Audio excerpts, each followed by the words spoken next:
बैरूनी साजिश की ऐसी बहुत सी बातें हैं जो मुनासिब वक्त पर और बहुत जल्द सामने लाई जाएंगी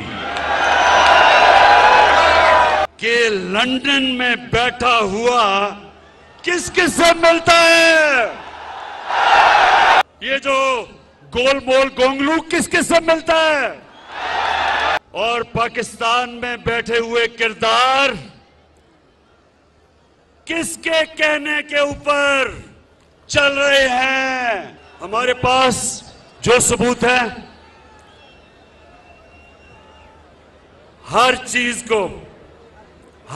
को मैं जाहिर कर रहा हूं। मेरी सबसे बड़ी कोशिश होती है कि मेरे मुल्क के मफादात की हिफाजत की जाए। मैं कोई ऐसी बात ना कर दूं कि मेरे मुल्क को नुकसान पहुंचे। मैंने आपसे पूरी बात नहीं की, नहीं तो मैं वो बता भी सकता था। मुझे किसका डर है?